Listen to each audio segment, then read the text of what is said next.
Today, our focus is going to be on fixed income securities and bond valuations.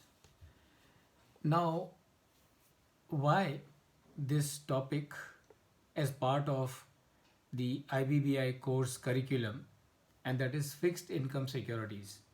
What is so great about the fixed income securities that it has a space in the course curriculum of IBBI's valuation exam?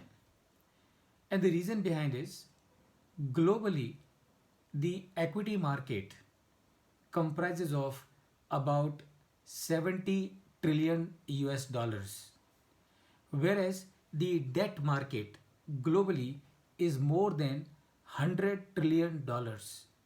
That means what? That means the size of the debt market is much bigger than the size of the stock market. And that is the reason why there is a focus and this topic is there as part of the syllabus for the IBBI's valuation exam. Let's begin and understand what is fixed income securities and why the fixed income securities are also referred as bond. So first of all, let us understand it is very simple. These are referred as fixed income securities because most of these securities have a fixed income accruing to the holder of these securities, and that is the reason why fixed income securities are called so. Fixed income securities are also referred as bond.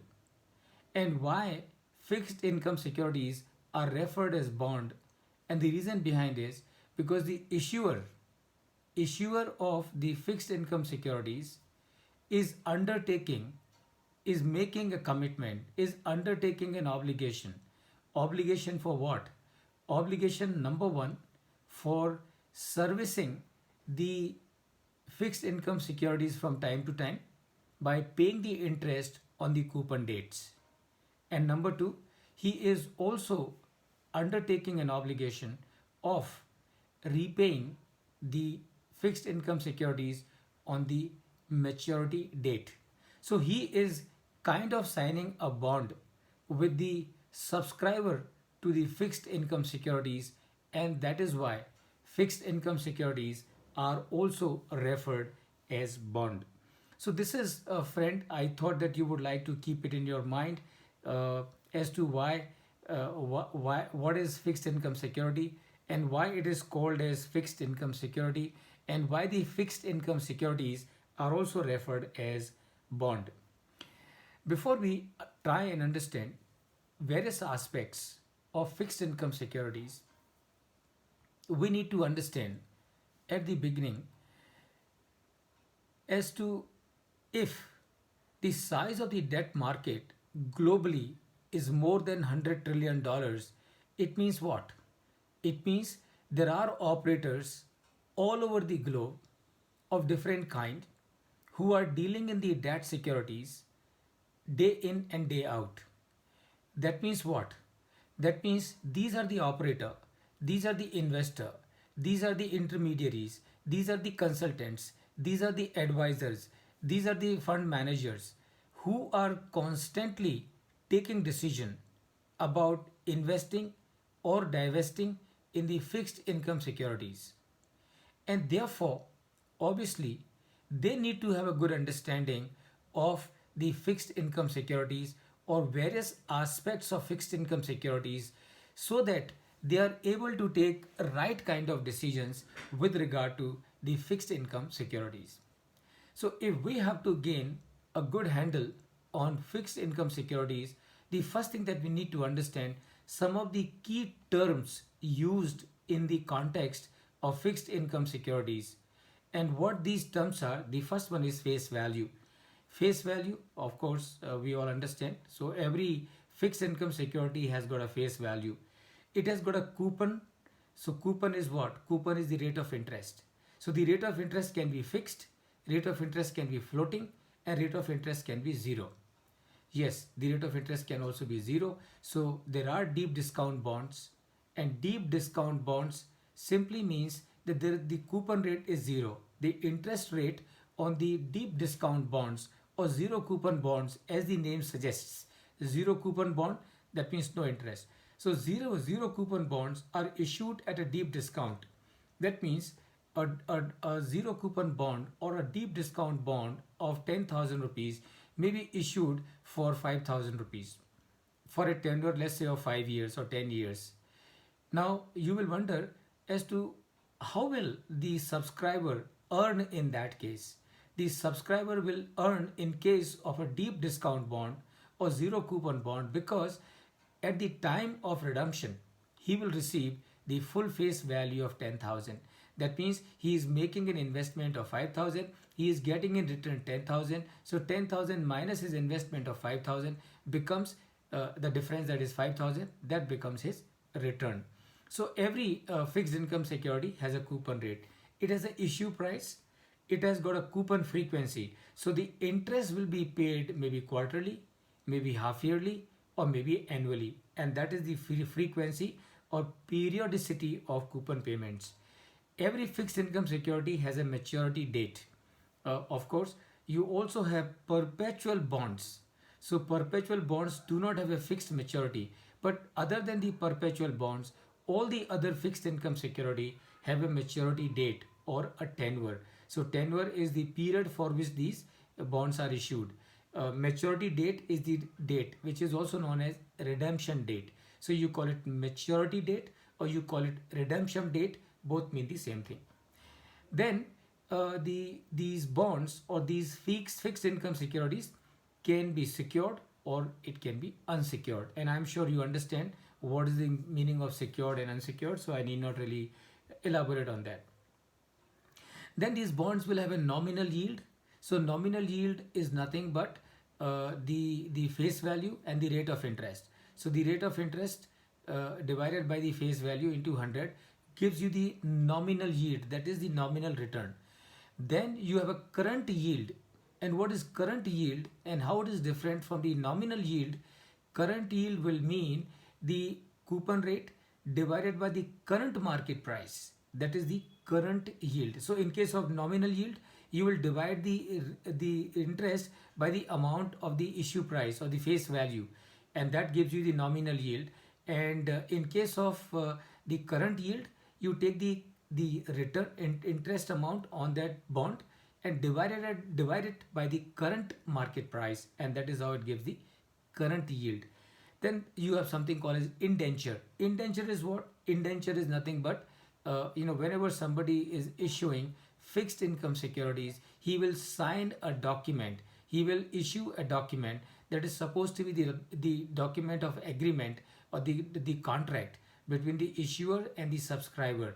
And so it will have all the provisions pertaining to the rights and obligations of the issuer as well as the subscriber, and so also features of the fixed income security that is being issued.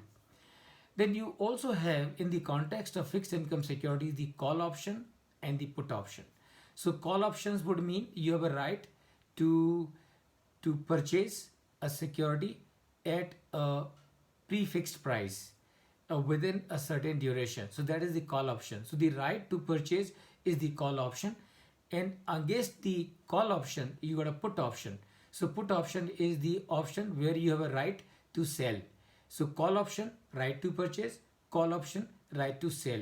And the call option and put option becomes important in the context of embedded securities, right? Embedded options. So we need to understand at this point in time the call option and put option. Then you got a maturity and the redemption value. So maturity value or the redemption values will simply mean when the tenure of this bond will expire, or on the maturity date, the issuer will redeem or issuer will repay the amount of this fixed income security as per the indenture, as per the agreement, as per the contract to the subscriber. And that amount which is paid on the maturity date is referred as maturity value, or it is referred as redemption value. Then you got a yield, which is nothing but the return, and then yield to maturity, YTM. Now I'm sure you will remember we discussed yesterday in quite a good detail, YTM is yield to maturity.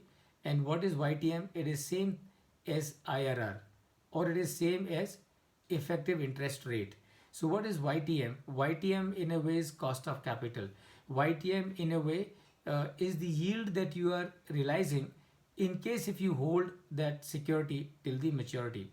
YTM is the rate at which if you discount the cash flows on the security, then the present value of all such cash flows will amount to the current market price. When I say current market price, that is the price at which this security was purchased.